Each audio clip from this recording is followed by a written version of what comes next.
पिछले लेक्चर में हमने पीरियोडिक टेबल चैप्टर का सारा कंटेंट्स देख लिया था। अब इस टॉपिक में हम लोग यहाँ पर एक लास्ट डिस्कस करेंगे, date is electronegativity.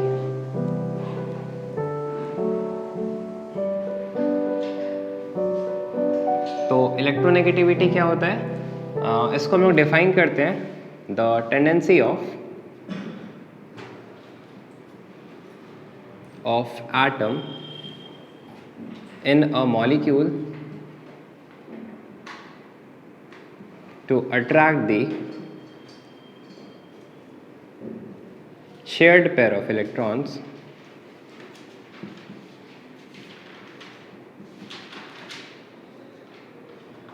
towards itself। किसी भी मॉलिक्यूल में अगर किसी एटम का टेंडेंसी है वो जो शेयर्ड पेयर इलेक्ट्रॉन्स है उसको अपनी तरफ खींच लेने का, उसी टेंडेंसी को हम लोग इलेक्ट्रोनेगेटिविटी बोलते हैं। फॉर एग्जांपल कि हमारे पास अगर एक मॉलिक्यूल है HCl, तो इस HCl मॉलिक्यूल में हाइड्रोजन के पास एक इलेक्ट्रॉन होता है और क्लोरीन के पास अगर देखें इसका कॉन्फ़िगरेशन तो क्या होता है 2 8 7, तो उसके पास 7 वैलेंस इलेक्ट्रॉन है। सो 1 2 3 4 5 6 7, तो ये यहाँ पर ये एक इलेक्ट्रॉन पेयर को क्या कर रहा है, शेयर कर रहा होता है। हाइड्रोजन भी अपना डुप्लेट कंप्लीट कर लिया और क्लोरीन भी अपना।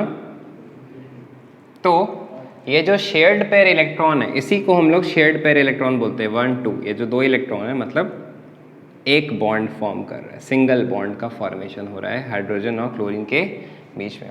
तो ये जो एक बॉन्ड हम बनाते हैं ना, ये बॉन्ड दो इलेक्ट्रॉन्स को रिप्रेजेंट कर रहा होता है। अगर हम डबल बॉन्ड बना रहे हैं, जैसे नाइट्रोजन में ट्रिपल बॉन्ड होता है, तो दैट मीन्स एक इलेक्ट्रॉन पेयर, दो इलेक्ट्रॉन पेयर, तीन इलेक्ट्रॉन पेयर। तो कितने इलेक्ट्रॉन शेयर हो रहे हैं, 6 इलेक्ट्रॉन शेयर हो रहे हैं। और कितने पेयर शेयर हो रहे हैं, 3 पेयर शेयर हो रहे हैं। तो ये जो क्लोरीन है इसका इलेक्ट्रोनेगेटिविटी ज़्यादा होता है। Now what do you mean by कि इलेक्ट्रोनेगेटिविटी ज़्यादा होता है, दैट मीन्स कि इस क्लोरीन के पास इलेक्ट्रॉन्स को अपनी तरफ खींचने का ताकत ज़्यादा होता है। तो ये क्या करता है कि ये जो शेयर्ड पेयर इलेक्ट्रॉन्स है वो हाइड्रोजन से थोड़ा दूर हो जाता है, ठीक है। वो पूरी हाइड्रोजन के पास नहीं होकर के वो थोड़ा सा क्लोरीन की तरफ शिफ्ट कर जाता है। हो रहा है अभी भी शेयरिंग, लेकिन इक्वल शेयरिंग नहीं हो रहा है। क्लोरीन ने उस इलेक्ट्रॉन पेयर को अपनी तरफ खींच लिया, अट्रैक्ट कर लिया। तो एक तरह से ऐसा लग रहा है ना कि हाइड्रोजन ने अपने इलेक्ट्रॉन्स को लूज़ किया है, पूरा लूज़ नहीं किया, थोड़ा दूर चला गया तो लूज़ किया। तो उसके ऊपर थोड़ा सा स्लाइट पॉजिटिव चार्ज आता है, इसको डेल्टा बोलते हैं।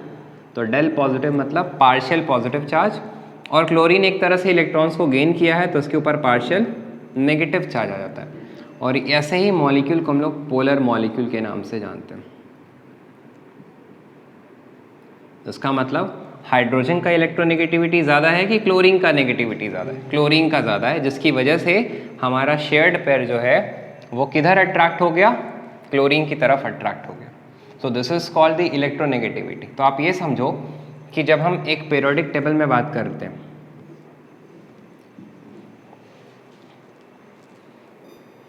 तो जैसे अगर हम पीरियोडिक टेबल में जब हम अक्रॉस अ पीरियड मूव कर रहे हैं, तो जब हम अक्रॉस अ पीरियड मूव करेंगे तो हमने स्टडी किया है कि साइज़ क्या हो रहा है, डिक्रीज़ कर रहा होता है।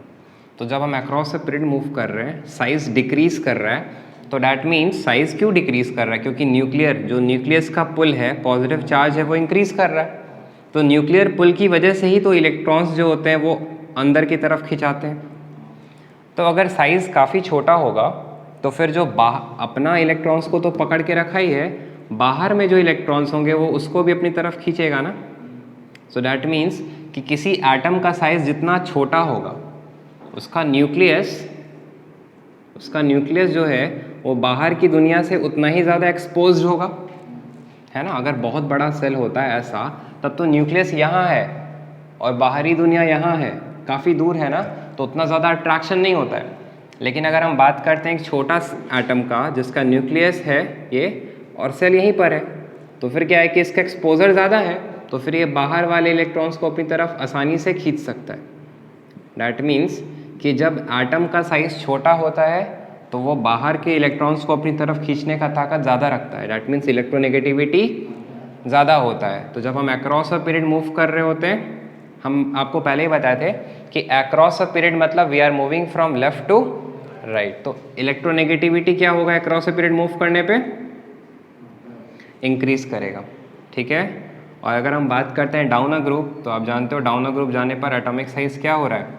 बड़ा हो रहा है। तो एटॉमिक साइज बड़ा हो रहा है, तो फिर सेम एग्जांपल कि न्यूक्लियस का ऑब्वियसली जब आप नीचे जा रहे हो तो न्यूक्लियर चार्ज बढ़ रहा है, लेकिन हर एक नीचे जाने पर हमारा एक नया सेल भी तो ऐड हो रहा है। तो ये जो इंक्रीजिंग नंबर ऑफ सेल है ये इफेक्टिव न्यूक्लियर चार्ज को सप्रेस कर देता है, ठीक है। ये जो न्यूक्लियस का ये जो इतना बड़ा बड़ा एटॉमिक साइज है ना, जिसकी वजह से इसका इफेक्ट उतना ज़्यादा डोमिनेट नहीं कर पाता है, तो अल्टीमेटली इलेक्ट्रोनेगेटिविटी क्या होगा? डिक्रीज करेगा। कि जब हम नीचे जा रहे हैं तो इलेक्ट्रोनेगेटिविटी डिक्रीज कर रहा है, और जब हम अक्रॉस अ पीरियड जा रहे हैं तो इलेक्ट्रोनेगेटिविटी। तो आपने ये भी तो स्टडी किया था ना कि लेफ्ट साइड में मेटल्स होते हैं, इस साइड में नॉन मेटल्स होते हैं। तो दैट मीन्स मेटल्स का इलेक्ट्रोनेगेटिविटी कम होता है, ऑब्वियसली ना, उसका टेंडेंसी क्या है? लूज करना। जबकि नॉन मेटल्स का टेंडेंसी क्या होता है? गेन करना। तो नॉन मेटल्स का इलेक्ट्रोनेगेटिविटी हाई होता है, जबकि मेटल्स का इलेक्ट्रोनेगेटिविटी लो होता है। Are we clear? तो ये था हमारा इलेक्ट्रोनेगेटिविटी, और ये जो कॉन्सेप्ट्स है ये कॉन्सेप्ट आप नेक्स्ट हमारा चैप्टर केमिकल बॉन्डिंग में भी स्टडी करोगे। एक्चुअली ये वहीं का पोर्शन, आप इसको नोट कर लो। सो नाउ अब आपको ये समझना होगा, हमारे पास दो टर्म और होते हैं जिसको बोलते हैं oxidising agent, and the second term is reducing agent. तो ऑक्सीडाइजिंग एजेंट और रिड्यूसिंग एजेंट में क्या फ़र्क होता है? ऑक्सीडाइजिंग एजेंट वो होता है जो दूसरे का ऑक्सीडेशन कराए। सो दूसरे का ऑक्सीडेशन कराना मतलब, ऑक्सीडेशन का मतलब क्या होता है? ऑक्सीडेशन का मतलब होता है लॉस ऑफ इलेक्ट्रॉन, ठीक है। और रिड्यूसिंग एजेंट क्या होता है? मतलब रिडक्शन का मतलब क्या होता है? Gain of electron. तो आप ये समझो, एक ऑक्सीडाइजिंग एजेंट है तो वो किसी दूसरे का ऑक्सीडेशन करा रहा है, मतलब दूसरे को कह रहा है कि तुम अपना इलेक्ट्रॉन को लूज करो। तो दूसरा अपना इलेक्ट्रॉन को तभी लूज करेगा ना जब ये उसको गेन करेगा। सेम वे एक रिड्यूसिंग एजेंट दूसरे का रिडक्शन करा रहा है, मतलब दूसरे को कहता है कि तुम इलेक्ट्रॉन गेन करो, तो इलेक्ट्रॉन गेन कराने के लिए इलेक्ट्रॉन देगा। सो डैट मीन्स हमने पढ़ा ना कि ऑक्सीडेशन का मतलब होता है लॉस ऑफ इलेक्ट्रॉन।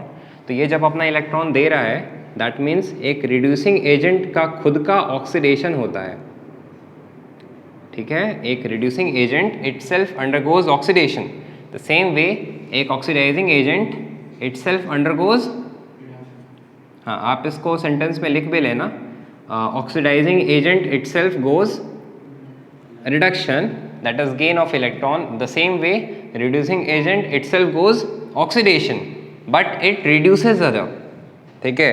जैसे हम बात करते हैं मेटल्स का, तो आप एक बात बताओ कि मेटल्स का काम क्या है? इलेक्ट्रॉन को लूज करना कि गेन करना? लूज करना। तो मेटल्स लूजेस इलेक्ट्रॉन्स। तो मेटल जब इलेक्ट्रॉन्स को लूज कर रहा है तो मेटल का ऑक्सीडेशन हो रहा है कि रिडक्शन हो रहा है? ऑक्सीडेशन हो रहा है। दैट मीन्स जिसका ऑक्सीडेशन होता है वो क्या होते हैं? That means metals can be called reducing agent. That is metals क्या होते हैं? रिड्यूसिंग एजेंट होते हैं।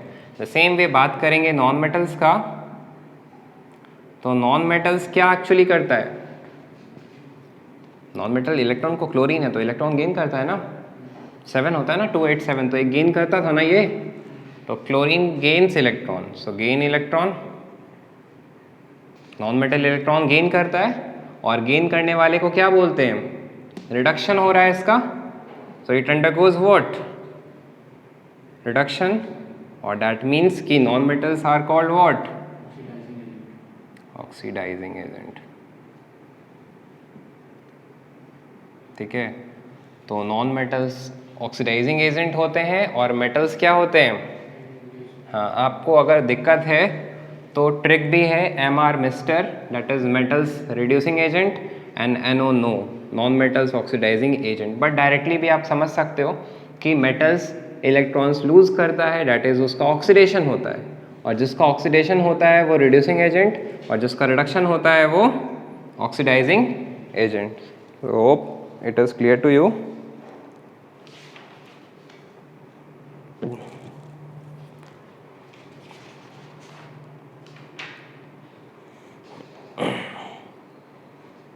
सो नाउ आपके बुक में एक और लास्ट टॉपिक दे रखा है, दैट इज डायगोनल रिलेशन. तो diagonal relation is nothing. Diagonal relation में क्या होता है, जैसे अगर मान लेते हैं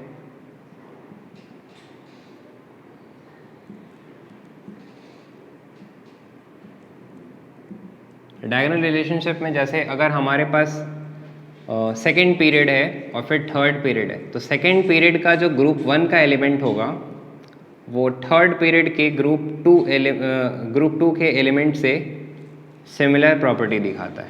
दैट इज ये रिलेशन है कि इस एलिमेंट का जो प्रॉपर्टीज़ है और इस एलिमेंट का जो प्रॉपर्टीज़ है वो दोनों क्या हो जाएगा, सेम.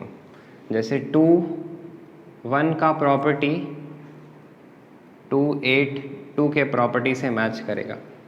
जैसे ये लिथियम है और ये मैग्नीशियम है, तो लिथियम और मैग्नीशियम एक कैसा रिलेशन दिखा रहा है, डायगोनल रिलेशन. तो उसको ब्रिजिंग एलिमेंट भी बोलते हैं, ब्रिज एलिमेंट.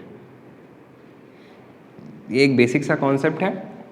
बाकी आप एटॉमिक नंबर और मास नंबर तो समझते ही हो कि अगर हमारे पास एक एटम है तो एटम में न्यूक्लियस के अंदर में प्रोटॉन्स होते हैं, न्यूट्रॉन्स होते हैं और इलेक्ट्रॉन्स होते हैं. तो जब हम एटॉमिक नंबर की बात करते हैं, that is number of protons. Number of protons equals to atomic number. जब हम बात करेंगे number of protons plus neutrons, that means we are talking of mass number.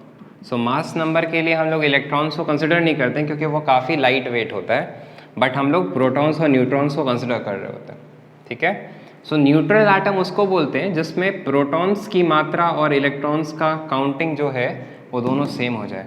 अगर नंबर ऑफ प्रोटॉन्स और इलेक्ट्रॉन सेम है, जैसे अगर 10 पॉजिटिव है और 10 नेगेटिव है, तो ऑब्वियसली नेट चार्ज 0 हो गया ना, तो फिर ये एक न्यूट्रल एटम होता है.